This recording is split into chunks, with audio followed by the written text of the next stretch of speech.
kabarnya nyampe ke Madura kalau saya nggak pakai sandal. Saya juga mendengar kalau Habib Umar nggak suka ada santrinya nggak pakai sandal. Yang ketiga juga faktor kepanasan. Itu saya waktu nggak pakai sandal tuh, waktu itu masih musim dingin kalau nggak salah. Ketika udah panas,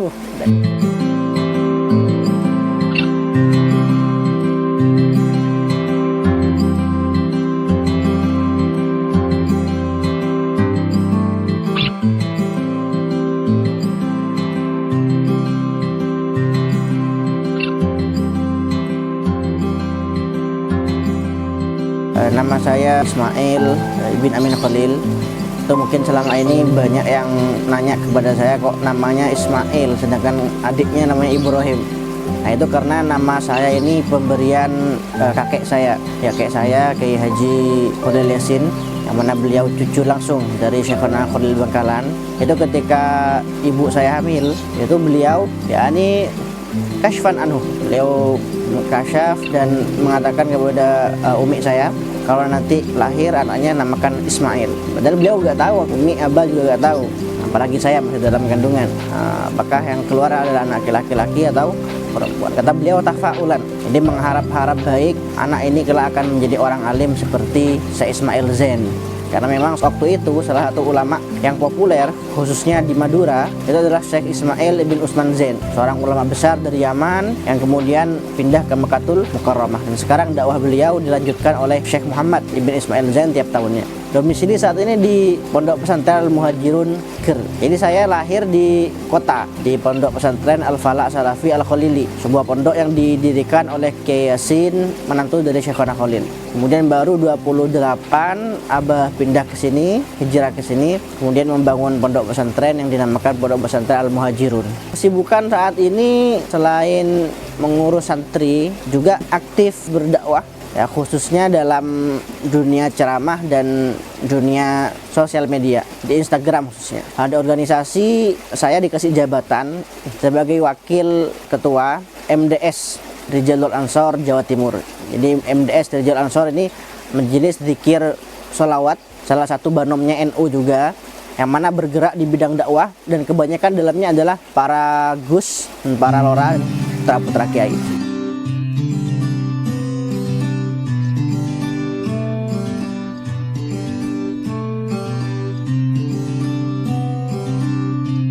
Sering kali saya katakan bahwa yang selama ini saya capai, ya, baik itu kebaikan, baik itu kemuliaan, atau mungkin pujian-pujian yang didapatkan dari orang-orang, itu murni barokah para guru saya. Saya dulu di Tarim, pertama kali nyampe Tarim, sebelumnya belum pernah kenal Tarim sama sekali. Itu sempat heran Habib Umar ketika ke Amerika, ya, ke Indonesia atau negara-negara yang lain. Itu beliau mengisi kajian di kampus-kampus. Padahal kita tahu sendiri Habib Umar itu nggak punya gelar apapun. Saya heran, Masya Allah, takjub kepada beliau. Tapi sekarang mungkin Allah Subhanahu Wa Taala menginginkan saya tahu bahwa seperti yang dikatakan oleh Imam Abdullah bin Alawi Lahdad, Asaki Baki, yang mampu memberikan anugerah kepada orang-orang terdahulu, kepada para sahabat, kepada para tabi'in, kepada para ulama kita terdahulu, masih ada. Nah, jadi kita jangan sampai pesimis, jangan sampai punya perasaan insecure, ya, menjadi orang-orang baik khususnya dalam dunia dakwah. Karena apa? Karena jangan lihat siapa kita, tapi lihatlah siapa yang kita pinta. Itu Allah Subhanahu Wa Taala. Seperti dikatakan oleh Rasulullah Shallallahu Alaihi Wasallam, "Idza sa'alta fas'alillah al-firdaus al-a'la." Ketika kamu meminta, maka jangan nanggung-nanggung, tapi mintalah Firdausul A'la. Firdausul A'la ini surga VVIP, surga paling tinggi. Rasulullah ingin mengajarkan kita untuk meninggikan cita-cita kita, meninggikan himmah dan harapan kita. Dan seperti saya sampaikan bahwa saya sama sekali tidak menyangka bahwa seorang lulusan SD, saya murni lulusan SD. 2004 saya lulus SD, saya langsung mondok di Jepara, kemudian ke Sarang, sempat juga di Probolinggo, Keraksan sebelum berangkat ke Tarim Hadramaut Yaman. Awalnya ya seperti tadi, ya, piagam-piagam itu adalah piagam yang saya dapatkan ketika mengisi di dunia perkuliahan. Saya pernah menjadi pemateri di Unisma, di UNER, ITS, di UTM juga, dan masih banyak lagi kampus-kampus yang pernah mengundang saya sebagai pemateri, padahal sekali lagi saya nggak punya gelar sama sekali. Itu ketika saya pikirkan, ini murni barokah para guru saya, murni anugerah dari Allah Subhanahu wa Ta'ala. Nah, itu biasanya salah satu siasat saya untuk biar kita ini tidak ujub, tidak jumawa. Karena selama ini itu yang diajarkan oleh para guru kita, khususnya Habib Umar, bagaimana para santrinya jangan sampai jumawa, jangan sampai merasa ujub. Seperti kemarin saya pernah sowan ke Habib Muhammad bin Abdurrahman As-Segaf di Jeddah. Beliau mengatakan pendakwah yang gagal ini ada dua macam. Yang pertama gagal dengan cacian. Dia pertama yang dakwah semangat, tapi karena dicaci maki orang, tidak mendapat sambutan baik dari orang, akhirnya dia berhenti dakwah. Ya, goyah. Ada yang kedua, pendakwah yang gagal gara-gara pujian. Nah, dia menjadi seorang pendakwah, akhirnya dihormati orang banyak, ya dimuliakan orang banyak. Akhirnya dia merasa ujub, merasa jumawa, dan dia menjadikan statusnya sebagai seorang pendakwah untuk meraup sebanyak-banyaknya kepentingan-kepentingan duniawi seperti itu. Kita yang diajarkan oleh para ulama kita, ikhlas dalam berdakwah itu adalah yastawi indana al-madah wa dzam. Entah kita dicaci, entah kita dipuji, hati kita tidak akan pernah berubah sama sekali. Karena seperti yang dikatakan Habib Umar, seorang dai yang ikhlas, yang mukhlis, itu tidak akan peduli yang ada di depannya ini 1 orang, 2 orang, atau 4 orang, bahkan 100.000 orang, nggak ada bedanya. Mengapa? Karena dia berdakwah karena Allah Subhanahu wa Ta'ala. Kalau kita kan mungkin sebagian dari kita ketika yang di depan ini ratusan ribu orang, Masya Allah semangat, dia keluarkan ceramah-ceramah terbaiknya. Tapi ketika di depannya cuma 1 orang yang hadir, 2 orang yang hadir, ya mungkin ada sebagian yang mengatakan udah libur dulu aja, datang cuma 2 orang. Para ulama kita tidak seperti itu.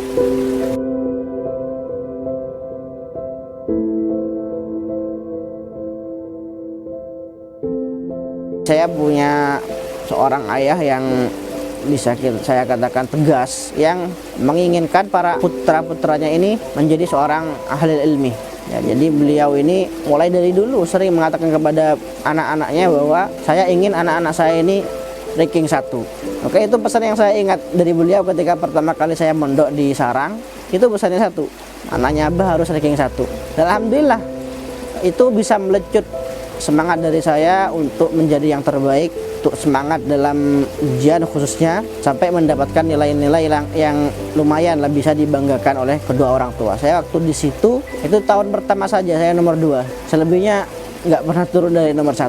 Nah sekali lagi itu fadl minallah Subhanahu wa Ta'ala, anugerah fadlan wajudan manna la biktisabin minna. Juga saya punya seorang ibu, seorang umi yang tidak pernah berhenti mendoakan para putra-putranya, karena umi saya ini orang ahli tahajud, istiqomah tahajud, dan di situ beliau mendoakan para putranya. Tentu pengaruh orang tua tentu sangat kuat, karena termasuk ihtimam atau perhatian beliau kepada kami yang sedang mondok. Beliau pernah mengatakan pokoknya kalau anak-anak minta uang, beliau pernah mengatakan ke Umi, kalau anak-anak minta uang untuk kitab berapapun akan saya kasih, di luar uang kiriman bulanan. Kalau misalkan minta tambahan 200, 300, berapapun asalkan itu dibelikan untuk kitab, pasti beliau kasih.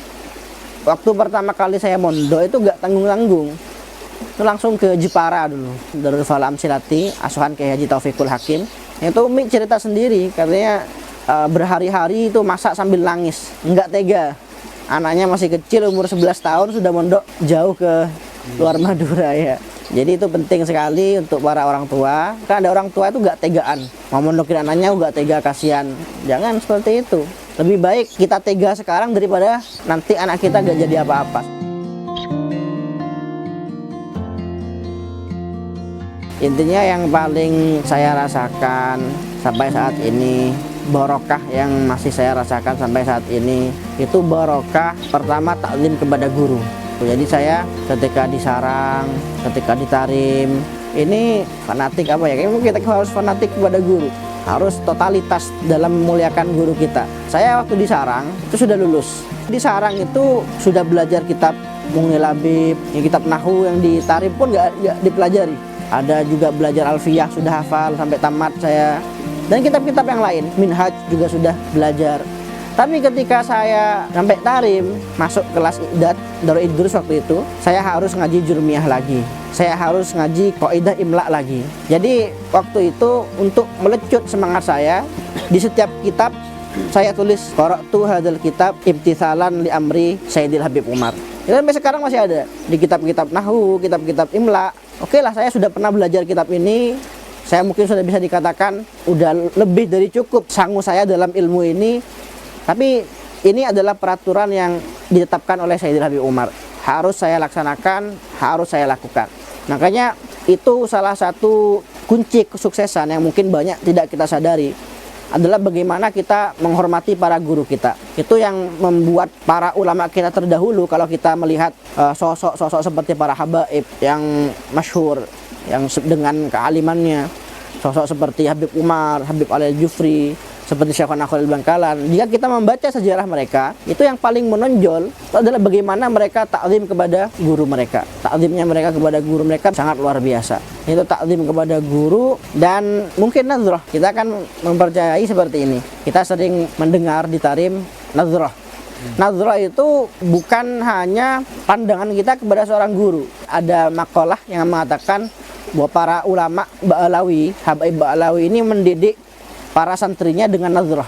Nazrah itu apa? Nazrah itu pandangan seorang guru terhadap santrinya. Jadi kalau di Darul Mustafa ada sebagian teman saya yang nggak berani duduk di depan ketika rohah. Dia nggak berani menampakkan dirinya ke Habib Umar karena merasa saya ini banyak mukhalafah, saya ini banyak dosa.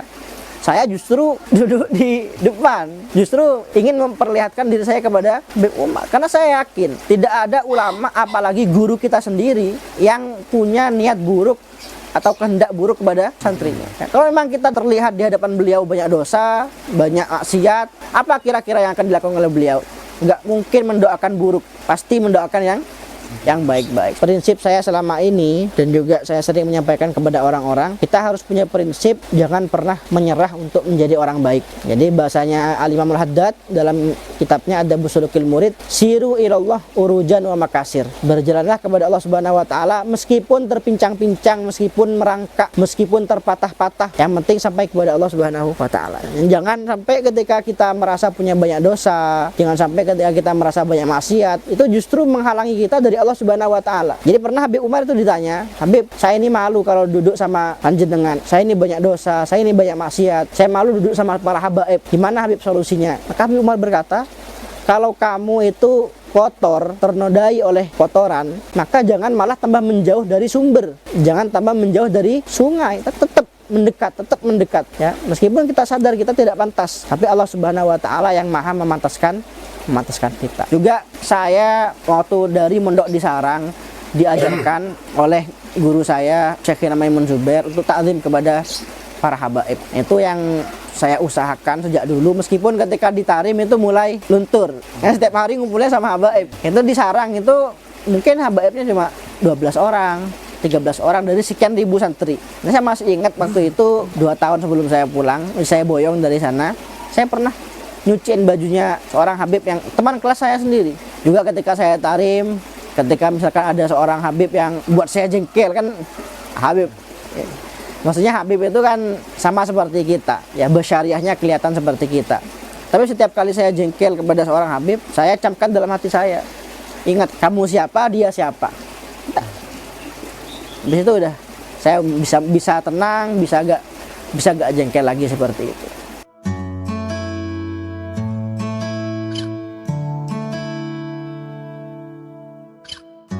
Awal-awal saya di Tarim, sebagaimana saya fanatik kepada guru-guru saya juga sangat fanatik kepada Tarim.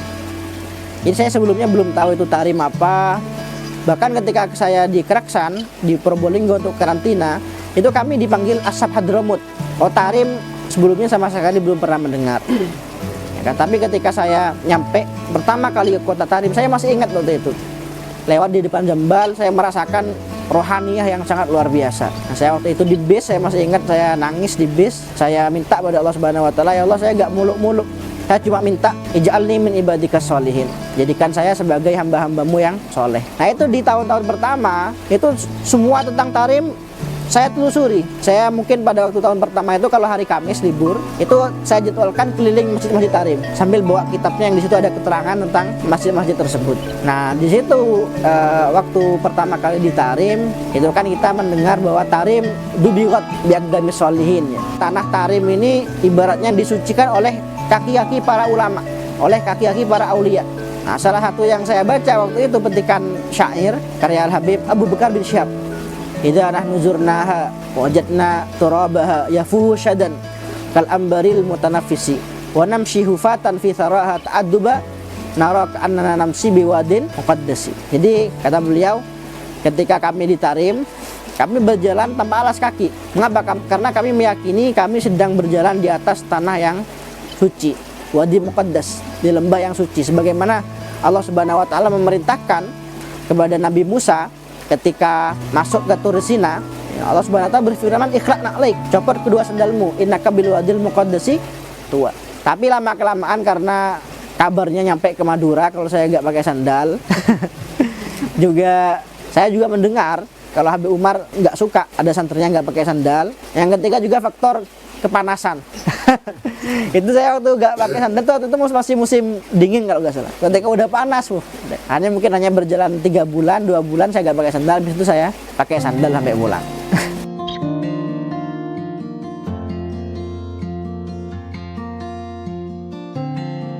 Saya ini tentunya berkiblat kepada guru-guru saya, ada kayak Taufikul Hakim, kepada Syekh Maimun Zubair, kepada Sayyidil Habib Umar, dan saya belajar terinspirasi bukan dari ucapan-ucapan mereka, juga dari akhwal, gerak-gerik dan perilaku mereka. Dan juga salah satu ulama yang mungkin mempengaruhi pemikiran saya dan juga sangat saya idolakan itu Syekh Muhammad Said Ramadan Al-Buti. Bahkan saya sering mengatakan salah satu penyesalan terbesar dalam hidup ini bagi saya agak pernah belajar langsung kepada Syekh Muhammad Said Ramadan Al-Buti. Itu saya tulis di buku saya bahwa ulama-ulama yang saya cintai sekarang seperti Habib Umar, seperti Syekh Buti, itu dulu justru saya remehkan. Iya, saya sempat meremehkan, bukan meremehkan ya, cuma kurang respect seperti itu. Karena Habib Umar seorang pendakwah, penceramah. Saya hanya mengenal Habib Umar sampai situ saja. Habib Umar itu seorang pendakwah, seorang ulama. Dan saya agak mengenal beliau secara lebih detail. Sama seperti Syekh Buti. Syekh Buti saya lihat, ulama ini kok pakai jas, pakai celana. Juga ketika saya pelajari kitabnya jadi kurikulum di Pondok Pesantren Al-Anwar, itu kita fiqh sirah. Itu saya dibuat sebel. Ini Syekh Buti kok buat kitab bahasanya jelimet kayak gini. Bahasanya sulit kayak gini. Waktu itu saya belum tahu siapa beliau. Baru ketika sampai ke Tarim, saya kenal siapa Habib Umar. Setiap hari berkumpul sama beliau. Dan juga saya baru kenal Syekh Buti, siapa sebenarnya sosok Syekh Buti itu setelah beliau wafat. Saya lihat video-video beliau, khususnya video beliau ketika hadir ke majelisnya Habib Ali Al-Jufri. Itu Masya Allah tabarakallah. Dan juga ada yang membuat saya terinspirasi, itu salah satu muridnya Syekh Buti, namanya Ustadz Saif Alemdar. Itu dulu ini pertama kali saya berani untuk menulis. Itu ada teman saya Ustadz Afif, Masya Allah, pencinta Tarim kan. Ini loh ada muridnya Syekh Buti. Beliau nulis tentang Damaskus, nulis tentang para ulama yang ada di Damaskus. Kenapa kok antum nggak niru aja? Ayo nulis, setiap minggu kan kita kosong, pegang HP. Kenapa gue nggak nulis tentang Tarim dan para ulama-ulama Tarim? Nah dari situ saya mulai iseng menulis tahun 2016 kalau nggak salah waktu itu. Waktu itu saya menulis di status pakai akunnya beliau, Ustadz Afif. Judulnya Min Makarimil Akhlak. Ini akhlak-akhlak para habaib kita, yang khususnya Habib Umar. Saya ceritakan di situ. Karena memang sampai sekarang ya, yang juga mungkin pernah baca buku saya, catatan dari Tarim, itu yang saya tonjolkan dari para ulama Tarim, dari para habaib Tarim, bukan karomah-karomah mereka. Karena sekali lagi karomah itu tidak bisa kita tiru. Tapi yang saya tonjolkan adalah bagaimana perjuangan mereka, bagaimana akhlak-akhlak mulia mereka, yang sekiranya bisa kita contoh dan bisa kita tiru. Itu karena para guru kita juga mengajarkan seperti itu. Kalau kita ingin membaca sejarah seorang ulama, ya jangan lihat seorang ulama dari puncak di mana dia mendapatkan semua kemuliaan itu, tapi lihat dari titik nol. Ya, bagaimana caranya dia berjuang, bagaimana caranya dia melangkah untuk mendapatkan semua kemuliaan yang dia dapatkan.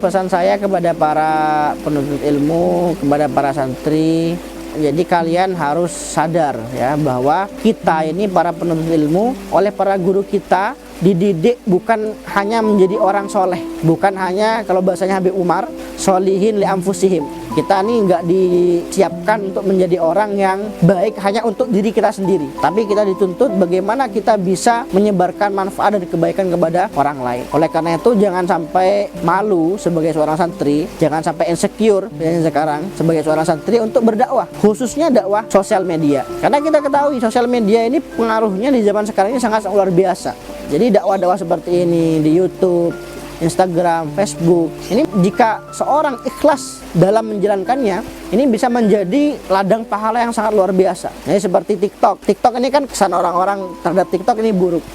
TikTok ini joget-joget, apa dan lain sebagainya. Tapi saya punya kerabat, namanya Husain Basaiban, itu dia mengisi TikTok dengan kajian-kajian agama. Dan Masya Allah sekarang pengikutnya di TikTok sekitar 2 juta atau 3 juta. Sekali lagi menunjukkan bahwa dakwah itu luas. Seperti disampaikan Habib Umar, ad-dakwah wasi'ah, la yas'auha illal wasi'. Dakwah itu luas, tidak bisa memahami dakwah dengan baik kecuali seorang yang punya pemikiran yang luas, punya hati yang luas. Nah, jadi jangan kira dakwah itu cuma ceramah-ceramah. Jangan kira dakwah itu cuma khutbah atau ngajar santri, enggak. Dakwah itu lebih luas dari itu. Sebagaimana disampaikan Habib Umar, dakwah itu adalah menyelamatkan manusia, memindah manusia jauh dari Allah kepada dekat pada Allah. Dari lupa kepada Allah kita pindah ingat kepada biikhtilafil wasail wa anwa'il asalib, dengan media yang berbeda-beda dan dengan cara yang berbeda-beda. Itu yang dinamakan dengan dakwah. Bagaimana kita punya semangat, kita punya perhatian untuk mengajak seseorang untuk mendekat pada Allah Subhanahu wa taala.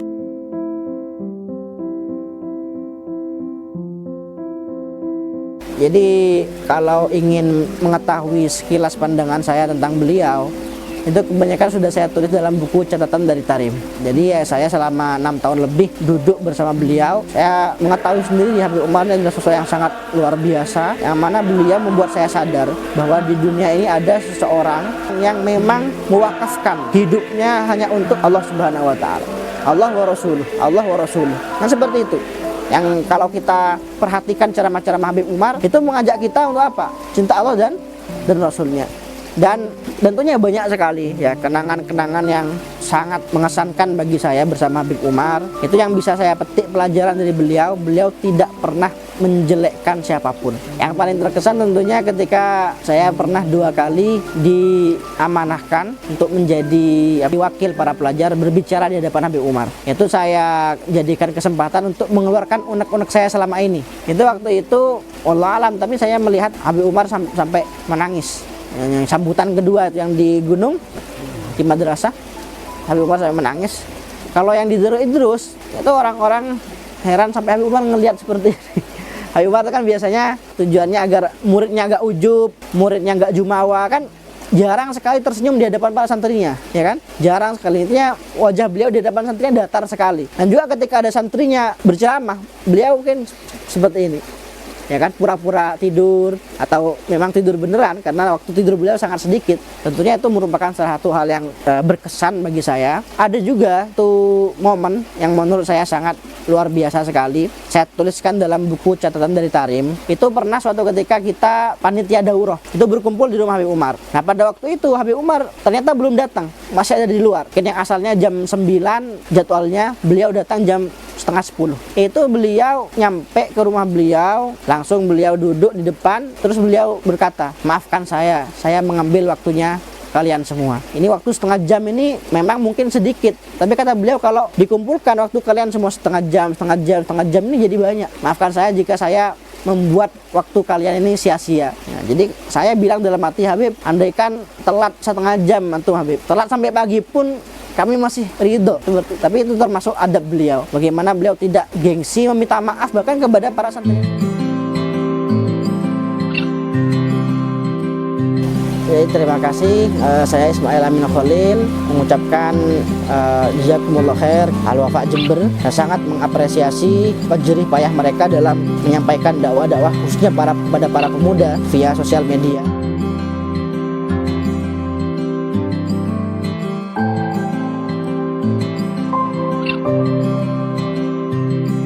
Assalamualaikum warahmatullahi wabarakatuh.